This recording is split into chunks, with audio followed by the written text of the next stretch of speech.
Ang Port Pilar ay obra maestra ng paring missionary engineer na si Melchor de Vera. Katuwang nito si Captain Juan de Chavez. Bago natin ipagpatuloy ang pagsasalaysay, ating munang sisilipin ang bakuran nito sa loob. Makikita natin ang kalinisan at ang lawak nito. Natatanaw din natin ang daanan ng mga bantay paitaas. Sa ilalim ng daanan paitaas ay may sikritong pintuan. Lagusan papunta sa tabing dagat. Isang taon akong nag-duty rito bilang isang PC trainee. Simula March 1, 1979 hanggang March 30, 1980. Sa panahon na iyon, tinakpan na ang lagusan. Binuksan naman ito ng isang kaibigan sa pamamagitan ng kanyang kwento. Dahil sila'y nanirahan sa lugar simula sa kanyang pagkabata. Ang susi sa kwento ng Port Pilar, lungsod ng Zamboanga.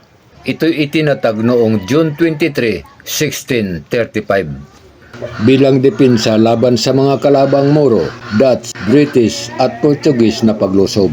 Noong 1663, ang Port Pilar ay pansamantalang inabandona at tumulong sa pagdepensa ng Maynila laban sa pananakop na banta ng mga piratang Tsino, Kusinga. Kalaon na naman itong inayos noong 1718.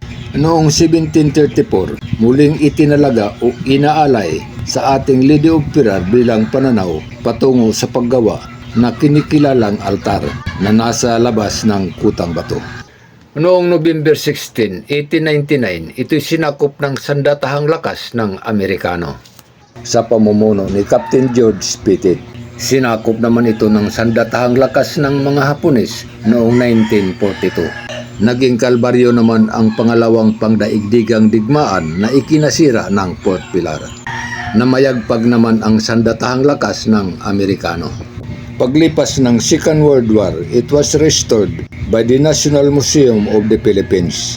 It was declared a cultural treasure on August 1, 1973.